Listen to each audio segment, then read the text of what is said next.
Hi, I'm Tim, and welcome to Watch You Want. Thanks for logging on. Today, we're looking at a signature piece from a signature line in the line of a Lange Söhne of Saxony. This is the Lange 1 time zone, reference 116025, the Lange 1 time zone, 41.9 millimeters. Gotta love those Germans, in platinum. This watch is an outstanding example of a model that has been something of a standard bearer for the company. First, since 1994, when the company relaunched in the modern era and made the Lange 1 its flagship product, and second in 2005, when at the Salon International in Geneva, the company launched the first ever Lange 1 World Time or Travel Time reference. Now what you're seeing here is a roughly 42 millimeter platinum watch in classical dress style. Now all the Lange styling language that we've come to expect, the soldered lugs, the relatively traditional case form, the convex bezel, silver dial, the grand date, it's all here. But the distinction in this case is that the watch is a little bit bigger than traditional Lange and a little bit more complex than the original Lange 1 family, and we'll break down both elements in turn. First and foremost, on the wrist, don't worry. Although it is 42 millimeters, it doesn't wear like a big watch. I would say this one wears slightly smaller than its nominal size. At only 11 millimeters thick, it's quite compact for such an advanced and multifaceted complication, especially one with basically two mainspring barrels and 72 hours of power reserve, two separate time zones with AM/PM indicator, a power reserve indicator, and a grand date. There's a lot going on here, but Lange keeps it thin, they keep it slim, and because of the tumble home of that bezel, it will easily fit underneath a dress cuff or a long sleeve. Now on my wrist, 6 1/3 inches, 16 centimeters. The watch sits flat, it sits comfortably, and as you can see from the sides, because the lugs are basically tightly held to the case and dramatically curved downward, there's absolutely no danger of overlap between the edge of the lugs and my wrist. So although my wrist is small, I would say that even a smaller wrist still, maybe down to 6 inches, could accommodate this watch quite comfortably. Now the fact that there is a full platinum deployant clasp, I always like to talk about counterbalancing of a heavy watch, and since this watch does have that platinum premium heft, it's nice that you get a full platinum deployant clasp. Adds a little bit of a counterweight to the other side of the watch so that when it's closed, the watch is balanced top to bottom on your wrist. It doesn't have any tendency to rotate. Ergonomically, that's a big deal. Now, the dial of this watch is key, first and foremost, to its identity as a Lange 1.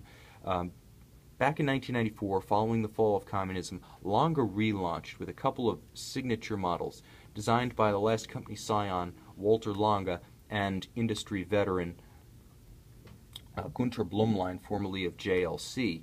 The company made the grand date, actually designed by JLC but made famous by Lange, its signature element, and it also designed a number of very conservative and still used case shapes with straight lugs, round form, convex bezels, and discrete, multifaceted, asymmetrical dials. Generally, you're going to see off-centered features because that's the way you can get maximum exposure and maximum expression of each one on a round dial. But because they're asymmetrical, don't think that they're scattershot or random. You'll notice that there are two key axes on this dial. You see right here, your local time, power reserve, and your crown are all arranged along a horizontal axis in line. And along a vertical axis, you see the center of the grand date windows vertically, straight through the power reserve axis, straight through the reference time axis. So although the watch is asymmetrical, it doesn't look askance to symmetry and aesthetics. Very subtle treatment of those power reserve, grand date, and time references, but again, deliberate, not accidental, not scattershot, beautifully done by Lange. There is a tremendous amount of information here, but the most important are the two time zones. Local time right here with AM/PM indicator at 12 o'clock, small seconds at 6, and your reference time right here with a AM/PM indicator and a 12-hour scale. Now, I should mention that the index is located right at 5 o'clock, both on the dial itself and on this little reference subdial. So we're going to advance it just a little bit, and you can see how that works. By changing the reference city at the index at 5, you actually change the hour on this reference time zone. Now to change the minute, you pull the crown, and now you can see the index exposed at 5 o'clock. Again, separate AM/PM indicator allows you to conveniently toggle between reference cities while you're traveling while maintaining AM/PM status. The primary dial right here offers a little bit more information. It does feature a direct drive small seconds, and the movement that drives that small second, as well as all of the complications of the dial, is the other highlight. Now, I kind of regret that Lange watches aren't in some way reversible, because the case back is always a standout, and this watch is no exception. Right here, you can see the Lange Söhne reference L031.1. This is classical Lange. It's form-fitted and size-fitted to the case specifically. You can tell that because the first two numbers of the reference are 03, development started in 2003, and they needed a running start to release this piece.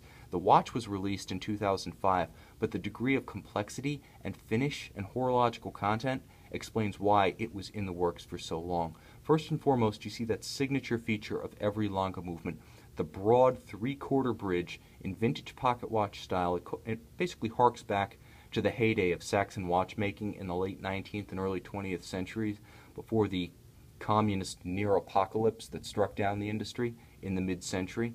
But rendered in what's known as German silver, it's a alloy of nickel and copper. It has a beautiful golden hue, richer than the silver flash of rhodium-plated brass used by the Swiss. It actually grows more intense with time.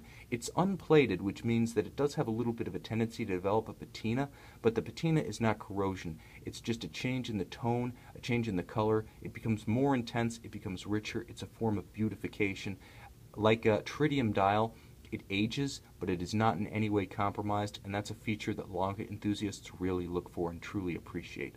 Moreover, you see the gold chaton, each one part of the system carrying power to the balance, but this harks back likewise to the pocket watch era because the German silver, that nickel copper matrix, is so delicate. In the old days, there would be a little screwed chaton held in by cobalt heat-blued screws. To remove the jewel from the watch for maintenance and lubrication, simply undo the screws and pull the entire chaton assembly with the jewel out, with zero, essentially, risk of peril to the bridge itself. Now, today watchmaking techniques are more precise, construction and maintenance is not nearly as hazardous, but the element is retained for artistic and traditional purposes, and it succeeds on both counts. Engraving is a hallmark of Lange, and right here you can see this intermediate wheel staff as well as the balance cock hand engraved.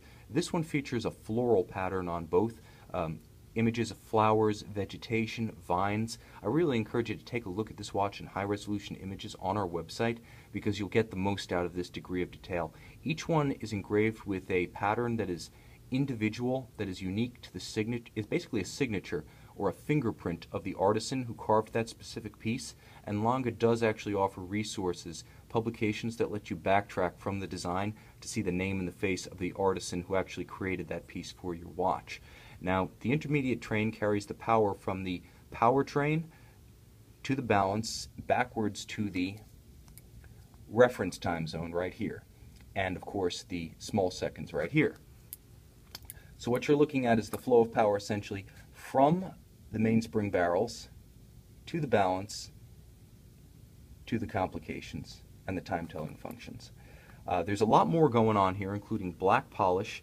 This little escape wheel cock right here features black polish on its cover, and the swan's neck regulator, a traditional pocket watch element that also helps to maintain stability so that random shocks can't actually move the index and change the timing of the watch.